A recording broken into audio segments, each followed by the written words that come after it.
Biopsy ಮಾಡೋಕ್ಕೆ ಅಂತ ಒಂದು ಲಿಂಪ್ ನೋಟ್ ತೊಗೊಂಡು ಅದರ ರಿಸಲ್ಟ್ ವೆಯ್ಟ್ ಮಾಡಿದ್ವಿ. ಆ ರಿಸಲ್ಟ್ ಬಂತು ಈ ಥರ ಕ್ಯಾನ್ಸರ್ ಇದೆ ಅಂತ, ಲಿಂಫೋಮೋ ಅಂತ.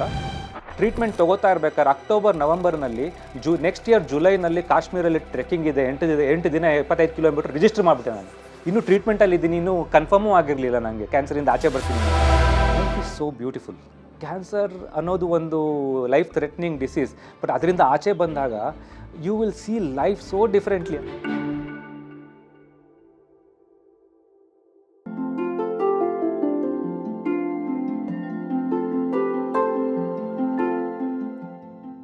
ನನ್ನ ಹೆಸರು ಕಾರ್ತಿಕ್ ಅಂತ.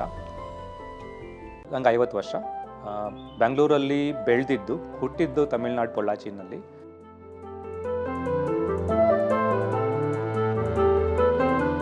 ನಮ್ಮ ಮನೆಯಲ್ಲಿ ನಾನು, ನಮ್ಮ ಅಮ್ಮ, ನನ್ನ ಹೆಂಡತಿ, 2 ಮಕ್ಕಳಿದ್ದಾರೆ.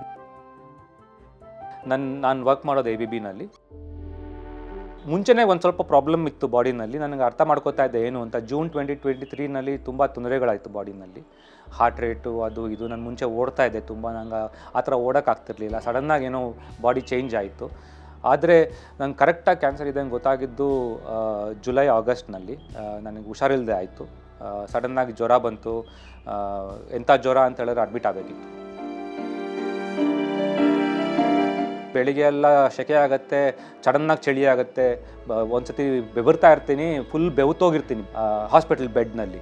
ಅದರ ನೆಕ್ಸ್ಟ್ ಚಳಿ ಆಗೋಕ್ಕೆ ಶುರು ಆಗುತ್ತೆ, ಫುಲ್ ಬಾಡಿ ನಡಕ ಶುರು ಆಗುತ್ತೆ. ಸೊ ಈ ರೀತಿ ಒಂದು 3 ವಾರ ತೊಂದರೆಗಾಯಿತು. 3 ವಾರ 4 ವಾರ ನನಗೆ ಡಾಕ್ಟ್ರಿಗೆ ಸರ್ಪ್ರೈಸ್. ಏನು ಪ್ರಾಬ್ಲಮ್ ಗೊತ್ತಿರಲಿಲ್ಲ ಅವ್ರಿಗೆ. ಎಲ್ಲ ಥರ ಮೆಡಿಕೇಷನ್ಸು ಕೊಡ್ತಾಯಿದ್ರು, ಬಟ್ ಯಾವುದೂ ಕ್ಯೂರ್ ಆಗ್ತಿರಲಿಲ್ಲ. ಬಯಾಪ್ಸಿ ಮಾಡೋಣ, ನಂಗೊಂದು ಡೌಟ್ ಇದೆ, ಮಾಡೋಣ ಅಂತ ಹೇಳಿ ಬಯಾಪ್ಸಿ ಮಾಡೋಕ್ಕೆ ಅಂತ ಒಂದು ಲಿಂಪ್ ನೋಟ್ ತೊಗೊಂಡು ಅದರ ರಿಸಲ್ಟ್ ವೆಯ್ಟ್ ಮಾಡಿದ್ವಿ. ಆ ರಿಸಲ್ಟ್ ಬಂತು ಈ ಥರ ಕ್ಯಾನ್ಸರ್ ಇದೆ ಅಂತ, ಲಿಂಫೋಮೋ ಅಂತ ಕ್ಯಾನ್ಸರ್, ವೈಟ್ ಬ್ಲಡ್ ಸೆಲ್ಸ್ದು ಬ್ಲಡ್ ಕ್ಯಾನ್ಸರ್. ಅದು ಟ್ರೀಟ್ಮೆಂಟ್ ಶುರು ಮಾಡಬೇಕು ಆದಷ್ಟು ಬೇಗ, ಯಾಕಂದರೆ ಸ್ಟೇಜ್ 3ನಲ್ಲಿದೆ. ಆರ್ಗನ್ಸ್ ಇಂಪ್ಯಾಕ್ಟ್ ಆಗಿಲ್ಲ. ಆರ್ಗನ್ಸ್ ಇಂಪ್ಯಾಕ್ಟ್ ಆಗೋಕ್ಕೆ ಮುಂಚೆ ಟ್ರೀಟ್ಮೆಂಟ್ ಶುರು ಮಾಡಬೇಕು. ಕೀಮೋಥೆರಪಿ ಟ್ರೀಟ್ಮೆಂಟ್ ಇದಕ್ಕೆ. ಟ್ರೀಟ್ಮೆಂಟ್ ಒಂದು 6 ಕೀಮೋಥೆರಪಿ ಬೇಕು, 6 ತಿಂಗಳಾಗುತ್ತೆ. ಎವ್ರಿ ಟೈಮ್ ಕೀಮೋ ಮಾಡಿ ನೆಕ್ಸ್ಟ್ ಕೀಮೋ ಮಾಡಬೇಕಾದ್ರೆ ಬ್ಲಡ್ ಟೆಸ್ಟ್ ಮಾಡಬೇಕಾಗತ್ತೆ. ಅದರಲ್ಲೇನಾದರೂ ಪ್ಲೇಟ್ಲೆಟ್ಸ್ ಎಲ್ಲ ಕಮ್ಮಿ ಆಗಿದ್ದರೆ ಕೀಮೋಥೆರಪಿ ಪೋಸ್ಟ್ಪೋನ್ ಮಾಡಬೇಕಾಗತ್ತೆ. ಸೊ ಬಿಟ್ವೀನ್ 6 to 8 ಮಂತ್ಸ್ ಆಗುತ್ತೆ. ಅದು ಬಾಡಿನಲ್ಲಿ ನ್ಯೂಕ್ ಮಾಡುತ್ತೆ ಬಾಡಿನ. ಕೀಮೋಥೆರಪಿ ಅಂದರೆ ಇಟ್ ಕಿಲ್ಸ್ ಎಲ್ಲ ಸೆಲ್ಸ್ನೂ ಸಾಯಿಸ್ಬಿಟ್ಟು ರೀಜನ್ರೇಟ್ ಮಾಡುತ್ತೆ. ಅಂದರೆ even the good cells and the cancer cells ಎರಡೂ ಇಟ್ ಡಸಂಟ್ ಡಿಫ್ರೆನ್ಷಿಯೇಟ್. ಅದಕ್ಕೆ ಗೊತ್ತಾಗಲ್ಲ, ಬೇರೆ ಮಾಡೋಕ್ಕಾಗಲ್ಲ. ಸೊ ಎಲ್ಲ ಸೆಲ್ಸು ಕಿಲ್ ಮಾಡುತ್ತೆ. ಅದಕ್ಕೇ ಕೂದಲು ಉದುರುತ್ತೆ. This are all fast growing cells ಬಾಡಿನಲ್ಲಿ. ಸೊ ಅದಕ್ಕೇ ಇದೆಲ್ಲ ಚೇಂಜಸ್ ಆಗುತ್ತೆ ಬಾಡಿನಲ್ಲಿ ಕೀಮೋಥೆರಪಿ ತೊಗೋಬೇಕು. ನನಗೂ ಫುಲ್ ಕೂದಲು ಹೊರಟೋಗಿತ್ತು. ಸೊ ಜನರಲಿ ಇದೆಲ್ಲ ಸೈಡ್ ಎಫೆಕ್ಟ್ಸ್ ಇರುತ್ತೆ ಕೀಮೋಥೆರಪಿ ಮಾಡಬೇಕಾದ್ರೆ. ನಾವು ಆ ಟೈಮಲ್ಲಿ ತುಂಬ ಡೌಟ್ಸ್ ಬರುತ್ತೆ, ಬಾಡಿ ಫಿಟ್ನೆಸ್ ವಾಪಸ್ ಹೋಗ್ತೀವ ಅಂತ. ಯಾಕಂದರೆ ತುಂಬ body it would have put you down, ತುಂಬ ವೀಕ್ ಆಗಿಬಿಟ್ಟಿರ್ತೀವಿ.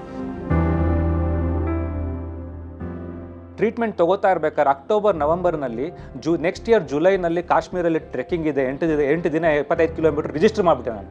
ಇನ್ನೂ ಟ್ರೀಟ್ಮೆಂಟಲ್ಲಿ ಇದ್ದೀನಿ, ಇನ್ನೂ ಕನ್ಫರ್ಮೂ ಆಗಿರಲಿಲ್ಲ ನನಗೆ ಕ್ಯಾನ್ಸರಿಂದ ಆಚೆ ಬರ್ತೀನಿ ಅಂತ. ನಾನು ಯಾಕೆ ರಿಜಿಸ್ಟರ್ ಆದೆ ಅಂತ ಹೇಳಿದ್ರೆ ಅಟ್ಲೀಸ್ಟ್ ಹ್ಯಾವ್ ಎ ಟಾರ್ಗೆಟ್. ನಾನು ಅದಕ್ಕೆ ಆ ಗೋಲ್ ಮ್ಯಾಚ್ ಆಗಬೇಕು ಅಂತ. That was in July 2024. But body is not ready. Doctor ಜನವರಿನಲ್ಲಿ ಹೇಳಿದ್ರು ರನ್ನಿಂಗ್ ಮಾಡಬೇಡ ಅಂತ ಹೇಳಿದ್ರು. ಯಾಕೆಂದರೆ ಬಾಡಿ ಮೇಲೆ ತುಂಬ ಇಂಪ್ಯಾಕ್ಟ್ ಆಗುತ್ತೆ ಅಂತ. ನಾನು I knew my body. So doctors ಹೇಳೋದು ಜನರಲ್ ಸ್ಟ್ಯಾಂಡರ್ಡ್ ಹೇಳ್ತಾರೆ, ಬಟ್ ನನ್ನ ಬಾಡಿ ನನಗೆ ಗೊತ್ತು. ಡಿಸೆಂಬರ್ 2023ನಲ್ಲಿ ನನ್ನ ಟ್ರೀಟ್ಮೆಂಟ್ ಮುಗೀತು. ಸ್ಲೋ ಆಗಿ ವಾಕಿಂಗ್ ಶುರು ಮಾಡಿದೆ ಆಚೆ ಕಡೆ. ಹಾಗೆ ವಾಕಿಂಗ್ ಮಾಡ್ತಾ ರನ್ನಿಂಗ್ ಮಾಡೋಣ ಅಂತ ಸ್ವಲ್ಪ ರನ್ ಮಾಡೋಕ್ಕೆ ಶುರು ಮಾಡಿದೆ. By February I was running. So that was 1 month. 1 ತಿಂಗಳು ಆ ಟ್ರೀಟ್ಮೆಂಟ್ ಆಗಿ 1 ತಿಂಗಳಲ್ಲೇ ಓಡೋಕ್ಕೆ ಶುರು ಮಾಡಿದೆ. ಓಡೋದು ಎಷ್ಟು ಅಂತ ಹೇಳಿದ್ರೆ ಮುಂಚೆ ಓಡ್ದಂಗೆ ಆಗ್ತಿಲ್ಲ. ಯಾಕಂದರೆ ರಿಕವರಿ ಬಾಡಿ ತುಂಬ ಟೈಮ್ ತೊಗೊಳುತ್ತೆ. ಸ್ಲೋ ಆಗಿ ಸ್ಟಾರ್ಟ್ ಮಾಡಿದೆ. ಮತ್ತು ಜುಲೈನಲ್ಲಿ ಟ್ರೆಕ್ಕಿಂಗ್ ಇತ್ತು. ಅದಕ್ಕೆ ಮುಂಚೆ 15-20 ಕಿಲೋಮೀಟರ್ ಓಡೋಕ್ಕೆ ಶುರು ಮಾಡಿಬಿಟ್ಟಿದ್ದೆ ನಾನು. ಆ ಟ್ರೆಕ್ಕಿಂಗಲ್ಲಿ ಎಷ್ಟು ಚೆನ್ನಾಗಿತ್ತು ಅಂತ ಹೇಳಿದ್ರೆ I felt so happy I registered for that trek. ಅದು ಹಿಮಾಲಯ ಪರ್ವತದಲ್ಲಿ, ಕಾಶ್ಮೀರಲ್ಲಿ 8 ದಿನ ಐಸೋಲೇಟೆಡ್ ಲೊಕೇಶನ್ಸಲ್ಲಿ. Life is so beautiful. Cancer ಅನ್ನೋದು ಒಂದು ಲೈಫ್ ಥ್ರೆಟ್ನಿಂಗ್ ಡಿಸೀಸ್, ಬಟ್ ಅದರಿಂದ ಆಚೆ ಬಂದಾಗ you will see life so differently. ಅದೆಲ್ಲ ಎಷ್ಟು ಖುಷಿ ಕೊಡುತ್ತೆ ಅಂತ ಹೇಳಿದ್ರೆ nature, life, there is so much beyond. I see life differently. ನಾನು ತುಂಬ ಬೇರೆ ಥರ ನೋಡ್ತೀನಿ ಇವಾಗ ಲೈಫ್ನ. ಕ್ಯಾನ್ಸರಿಂದ ಆಚೆ ಬಂದು ರನ್ನಿಂಗ್ ಶುರು ಮಾಡಿ 1.5 ವರ್ಷ ಆಯ್ತು ಇವಾಗ. ಬಟ್ ಇನ್ನೂ ನನಗೆ ಗೊತ್ತು ನನ್ನ ಬಾಡಿ ಬ್ಯಾಕ್ ಟು ನಾರ್ಮಲ್ ಇಲ್ಲ ಅಂತ. ಇನ್ನೂ ತುಂಬ ಟೈಮ್ ತೊಗೊಳುತ್ತೆ ರಿಕವರಿಗೆ.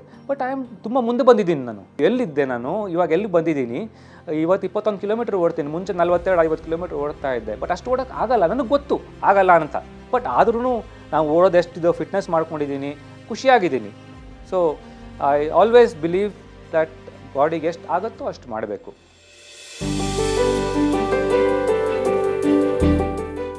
ನಾನು ರನ್ನರ್ ಆಗಬೇಕು ಅನ್ನೋ ಮೋಟಿವೇಶನ್ ನನಗೆ 2012ನಲ್ಲಿ ತುಂಬ ಕೆಟ್ಟ ಅಭ್ಯಾಸಗಳಿತ್ತು ನನಗೆ. ಆ ಟೈಮಲ್ಲಿ ನನಗೆ ತುಂಬ 38ನೇ ವರ್ಷದಲ್ಲಿ ನನ್ನ ಮಗ ಹುಟ್ಟಿದ್ದು. ನನಗೆ ಹೇಗೆ ಅನ್ನಿಸ್ತು ಆವಾಗ ಅಂತ ಹೇಳಿದ್ರೆ, ಇವಾಗ ನನಗೆ 38, ಅವ್ನು ಇವಾಗ ಹುಟ್ಟಿದ್ದಾನೆ. ನಾನು 60 ವರ್ಷ ಆಗೋಷ್ಟು ರಿಟೈರ್ಡ್ ಆಗೋಷ್ಟೊತ್ತಿಗೆ ಅವ್ನು ಇನ್ನೂ ಕೈಗೆ ಬಂದಿರಲ್ಲ. ನಾನು ಇಷ್ಟೆಲ್ಲ ಕೆಟ್ಟ ಚಟಗಳಿದೆ ನನ್ನ ಹತ್ರ. ಇದೆಲ್ಲ ಇದ್ದರೆ ನಾನು ಬದುಕೋದು ಇಲ್ಲ ಅಷ್ಟು ತನಕ, ದಿನದ ತನಕ. ಅವ್ರನ್ನೆಲ್ಲ ಯಾರು ನೋಡ್ಕೋತಾರೆ ಅಂತ ಒಂದು ಛಲ ಬಂತು. ಅವಾಗ ಸಿಗರೇಟ್ ಕುಡಿತಾ ಇದ್ದೆ, ಅದನ್ನು ಬಿಟ್ಟೆ 2013ನಲ್ಲಿ. ಅದು ಬಿಟ್ಟ ಮೇಲೆ ಬಿಡೋದು ಈಸಿ, ಬಟ್ ತಿರ್ಗಾ ವಾಪಸ್ ಬರುತ್ತದು. ಅದನ್ನು ಬೇರೆ ಥರ ಮನಸ್ಸನ್ನು ಡೈವರ್ಟ್ ಮಾಡೋಕ್ಕೆ ಏನು ಮಾಡಬೇಕು ಅಂತ ನೋಡಿದಾಗ ನನಗೆ ಜಿಮ್, ರನ್ನಿಂಗನ್ನು ಶುರು ಮಾಡಿದೆ.